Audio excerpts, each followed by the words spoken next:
Assalomu alaykum aziz kuzatuvchilar. Mana bugun avgust oyining 3-sanasi.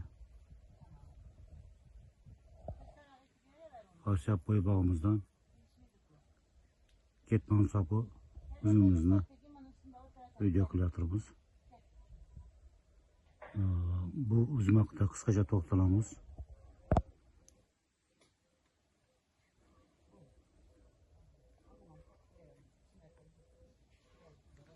Uzum novdalari o'ta yirik. Uzumga e'tibor bergan bo'lsanglar, silindrsimon. Xuddi ketmonning dastasiga, sopiga o'xshash. Cho'ziq shaklda bo'ladi.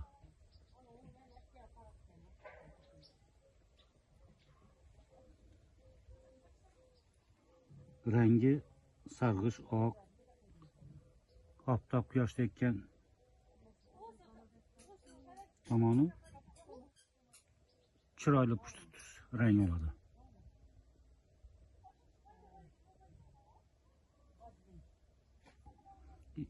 Eti po'stloq qarsildoq, yeganda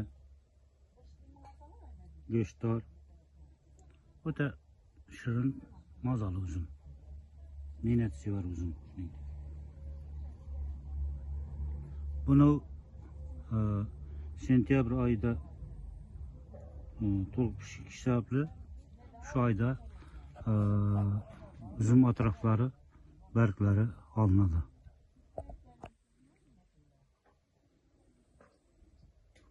Umuman avgust oyi hozir pishib bitiladigan pishiqchilik davri bu. O'ta mas'uliyatli oy hisoblanadi. Uzum pishishina bir 15-20 kun qolganda umuman sug'orish to'xtatiladi, suv berish. Demak, e'tibor berish bo'lgan tomonimiz suv berish to'xtatiladi 15-20 kun. Sababi sug'orishni davom qildiradigan bo'lsak, mevalari yorilib ketishi mumkin va buning oqibatida chirish holatiga kelishi mumkin. Uzum novdalarining yuqori qismi kesib tashlanadi mana shu holatda. Qarang, ertalab buni biz qaychimiz yordamida, uzum qaychi yordamida, demak, pardoz-andoz qilib, ortiqcha novdalar, shamol o'tib turish uchun monelik qiladigan shox-shabalari olinadi.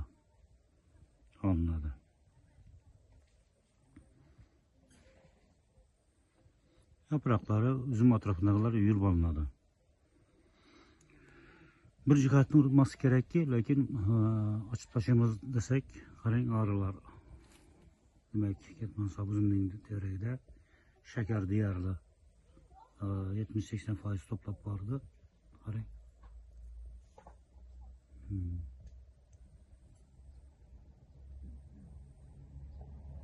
Endi bu yerda nima deyish mumkin? Har oyda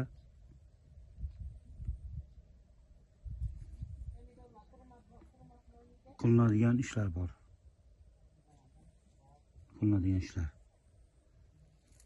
Shu sababdan vaqtida ishlov berilsa,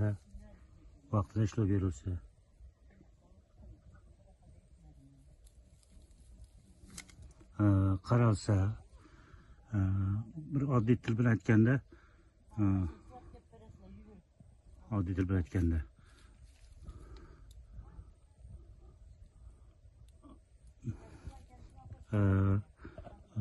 ba'zi bir dehqonlarning oddiy iborasi bor.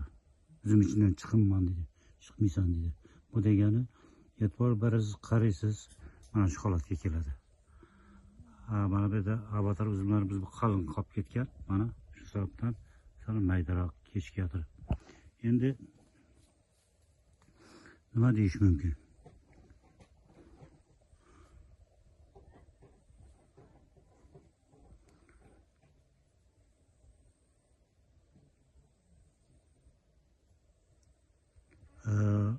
uzum meyvelari kuyib ketmasligi uchun juda ham ochib tashlolmaydi. Kuyib qolmasligi uchun uning atrofidagi hamma barglarni ham yulib tashlamaslik kerak. Faqat pastki qismlarini nima qilish mumkin, olish mumkin. Lekin yana bir tomoni borki, mana keling yaqinroq ko'raylik. Mana bu mana ikkita danagi bor. Mana ko'rib turibsiz. Mana ikkita tuxumi bor.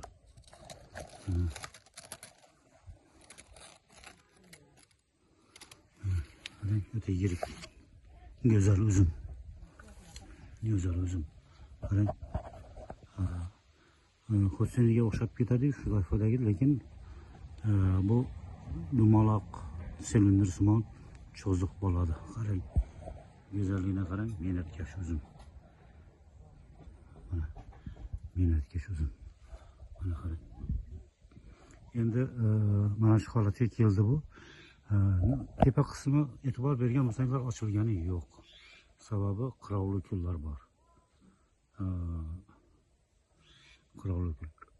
Qirov uradigan bo'lsa, demak uzum yaraksiz holatga keladi. Qirovning yupqa urishi shirin shakar bo'lishiga sabab bo'ladi uzum mevasining. Lekin me'yoridan ortiq qirovning tushishi, yuqorida navdalarning, yaproqning bo'lmasligi bu uzum uchun xavfli holat. Hurmatli kuzatuvchilar, qarang, bu bog'imizdagi ketmon sopi uzum edi. Ketmon sopi uzum. Ildizi baquvvat uzum bu. Mana qarang, ildizi baquvvat uzum. Biz mana ulaganmiz ketmon sopiga, mana bu yerdan ulaganmiz. Mana qarang, kelasi yil imkon bo'lsa ba'zi bir ketmon sop uzumlarimizni velur, Osiyab navlarimizni, shuningdek bananas beluradiku, shuningdek prebrejeniya uzumlarimizni ulash niyatlarimiz bor shu ketmon sopiga. Chunki dehqonlarning tili bilan aytganda ketmon sopi ildizi baquvvat, tez o'suvchi, ya'ni yerdan, tuproqdan sug'urib olish, tortib olish nimasi o'ta kuchli ketmon sopi uzum. Uzumimiz ham yomon uzum emas. Qarang, arilar, qarang. Arining yurishiga qarang. Mana qarang.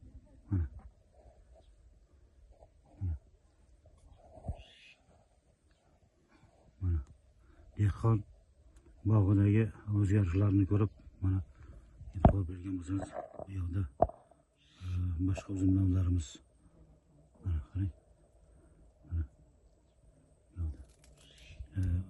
mana gapning qisqasi, demoqchi bo'lgan so'zimiz mana shu holatda ochiladi. Qarang, bu yana ham yotishi mumkin, havoning holatiga qarab o'ziga panoh qilish imkoni bor buning. Demak, ustunlar, qismlar tortilishi o'sha yotiq holatda tik holatga ko'tarish imkoni bor.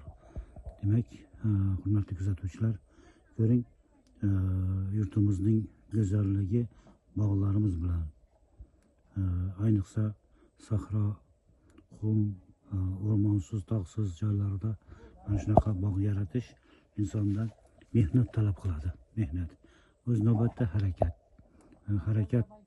harakat tufayli maqsadga erishish mumkin, barakatga sabab bo'lishi mumkin. Mana qarang, arilarimiz demak endi o'ta erta pishar uzumlarimizdan mana bu kechki uzumlarimizga shakar to'planganligi, ular harakatidan bilish mumkin, uchishlaridan, parvozlaridan. Demak, bu uzumimizni saqlash mumkin. Mana holat, mana bu qanday nimaning sharofati bu?